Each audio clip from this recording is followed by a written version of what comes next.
Nous ouvrons donc avec le quotidien Mutation qui pointe sur la menace terroriste et nous ramène du côté donc de Mbouda avec l'effet Bameyo. La psychose se répand dans la région de l'Ouest depuis la tuerie du 21 novembre dernier.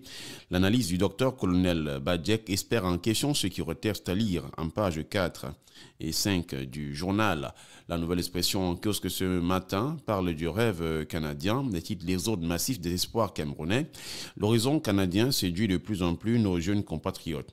Une nouvelle page se tourne pour la jeunesse camerounaise qui, portée par des rêves de grandeur et poussée par des aléas de l'incertitude, voit dans le pays de la feuille d'érable une terre de promesses, mais les statistiques sont surprenantes à lire en page 2. Le messager, un que ce matin, titre sur le Parti camerounais pour la Concertation nationale, PCRN, pourquoi le Congrès fait peur? L'on s'interroge donc, le journal de Claude Shannon dit qu'autorisé puis annulé par le sous-préfet de Kribi 2, le conclave du Parti camerounais pour la réconciliation nationale prévu du 15 au 17 décembre fait des gorges chaudes. À lire en page 3. L'info à chaud ce matin, toujours en ce qui concerne le congrès du PCRN, cite interdiction du meeting annoncé du PCRN, Camto plaide pour Cabral. Le président du MRC dénonce une énième tentative atteinte grave aux libertés publiques et etc. Suite donc à la page 3 des colonnes du journal. Émergence nous parle de Nozo, l'ouragan de violence, et nous replonge donc au cœur d'une certaine violence qui peuple de ce côté et qui laisse dans la stupéfaction, mais surtout également dans la torpeur, les populations des régions du nord-ouest et du sud-ouest. C'est à lire en page 3 du journal.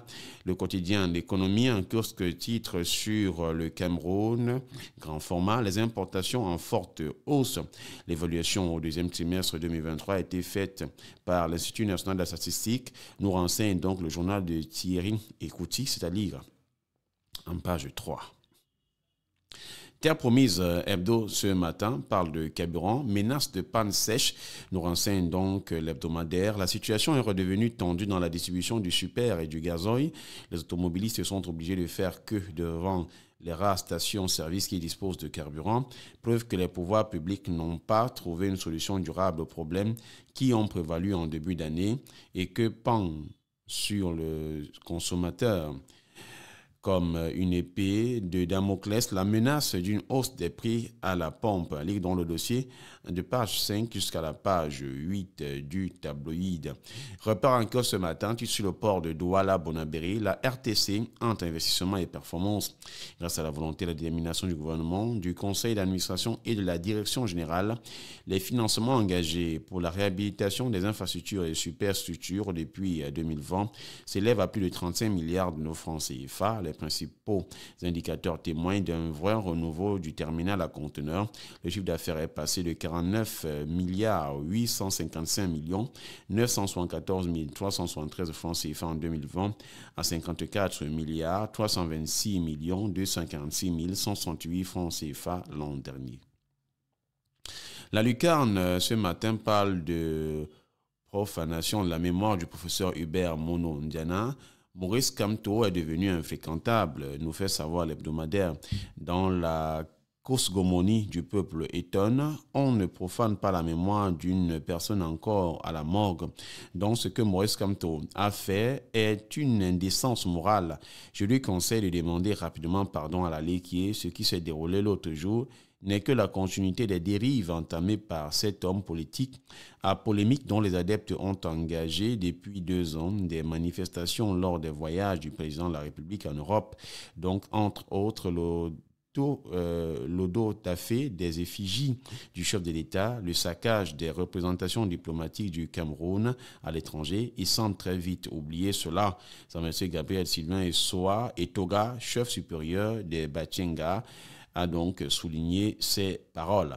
Expression politique nous plonge au cœur donc de la politique de l'Assemblée nationale et s'interroge André Noël Ession en eau trouble. Le nouveau secrétaire général est promu dans un contexte où la Chambre basse est très écornée des multiples scandales de toute nature. Heureusement, son profil d'homme politique tombe à point nommé. Il revient désormais de ramener ses lettres de noblesse dans une institution dont la réputation est ternie, tout en retraçant le parcours remarquable du nouveau CSG. Expression et politique revient sur l'immensité de la tâche qui attend celui qui a donc été pendant 12 ans le maire de la ville de Saint-Méliman. Décryptage en pages 5 et 7 du journal. Le quotidien parle donc du programme de développement des villes inclusives et rurales PDVR, plus de 54 milliards de francs CFA pour la transformation des villes bénéficiaires en 2024.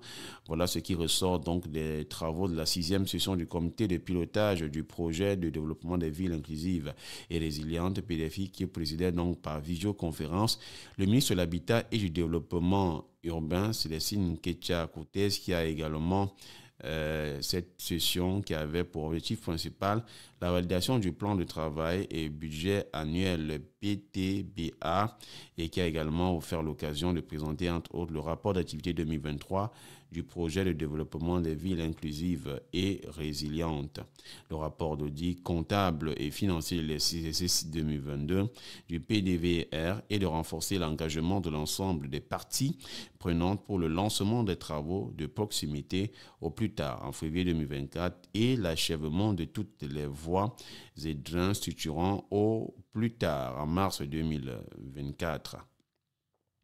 Selon le journal Le Quotidien, donc, ces travaux ont permis à Madame le ministre de l'Habitat et du Développement urbain de féliciter des avancées enregistrées dans le cadre du PDVIR, projet cher au chef de l'État, son Excellence Paul Biya, dont l'une des priorités est l'amélioration des conditions de vie des populations sans exclusive.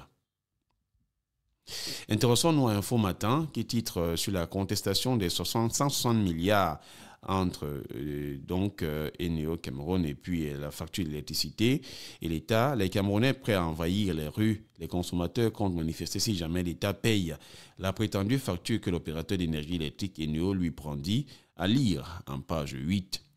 Le journal satirique en cœur ce matin au Popoli titre Assemblée nationale, pourquoi le cavalier boude Noël Essian?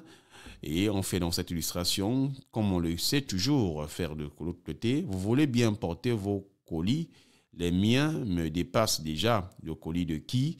Voilà donc l'information qui est mise en exergue par le journal satirique. Le Point Bi-Hebdo ce matin parle de CNDR, Boko Haram, Nozo et Fayengo, l'échec. Point de suspension dans le cadre du règlement définitif de la crise dite anglophone et la résomption des crimes perpétrés par les adeptes de la secte Boko Haram. Le président de la République a mis en place le Comité national de désarmement, de démobilisation et de réintégration du Cameroun, CNDDR. Il a confié au très controversé Faye Yengo Francis. Aujourd'hui, la gestion de ce programme reste problématique et opaque.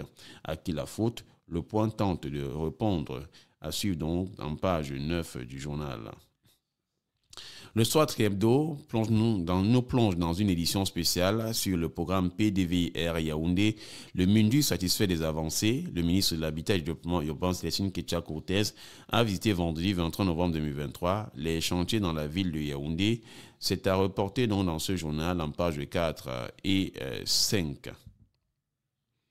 Réalité Plus revient également sur la même information. Ministère du Développement urbain et de l'Habitat. La ministre Célestine Ketcha-Cortez met la pression sur le nouveau promu et leur recommande travail, travail et travail. Pas de temps à perdre. Le chef de l'État, Paul Biya, entend beaucoup de nous. Nous devons batailler dur pour sortir les villes du Cameroun de l'ornière.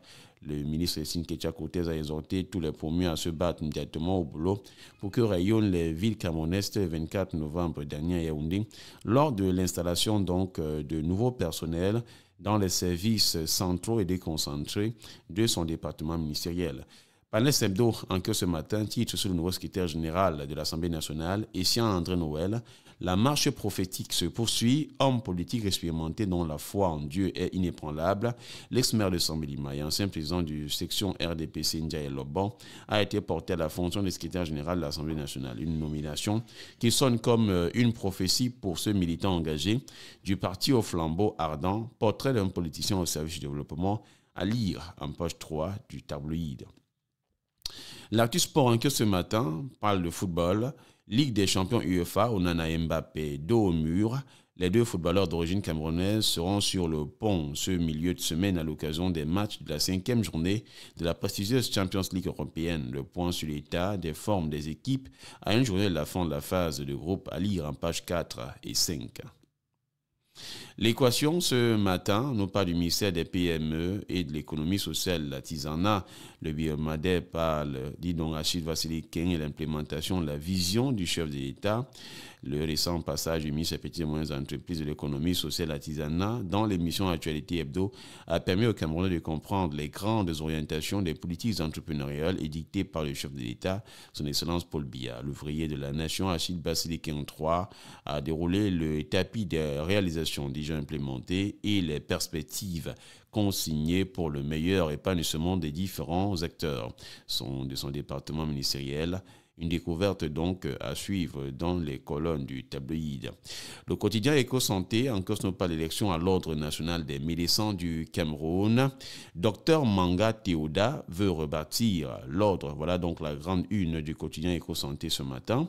Candidat à la présidence de l'Ordre national des médecins du Cameroun, Docteur Théoda Manga, médecin ophtalmologiste et gérant du cabinet médical Syriza Douala, compte ramener le calme et la sérénité à l'Ordre s'il est élu le 9 décembre 2023 au Palais Polyvalent des Sports. Outre cela, le fils spirituel du docteur Daniel Mouna est déterminé à résorber le chômage des jeunes médecins et réduire la pauvreté dans le corps médical avant la fin du mandat en 2026, à lire en page 3. Il faut également dire que non loin de là, en pied de page, toujours ce qui concerne l'Ordre national des médecins du Cameroun, Dr Albert Mambo Maka, candidat également à la présidence de l'Assemblée générale, cette fois-ci le délégué régional de la santé publique du littoral, s'engage à œuvrer pour aider le Conseil de l'Ordre et des médecins à raviver l'intérêt et la participation du médecin à l'épanouissement de leur ordre. Et puis nous terminons avec donc My Hospital, qui titre donc Centre hospitalier régional de Bolova pour une offre de soins de santé de qualité aux populations. C'est le but primordial de cette formation hospitalière depuis sa mise en service en décembre 2021. L'information est à lire en page 3 et en pied de page de ce journal. On parle de violences sexuelles des jeunes engagés. À mettre fin au supplice, l'Association pour la prise en charge holistique a organisé le 25 novembre 2023 une flash mobilisation à cet effet à Yaoundé. C'est à lire en page 4. Voilà donc ce que nous pouvions dire ce matin, ce qui concerne donc la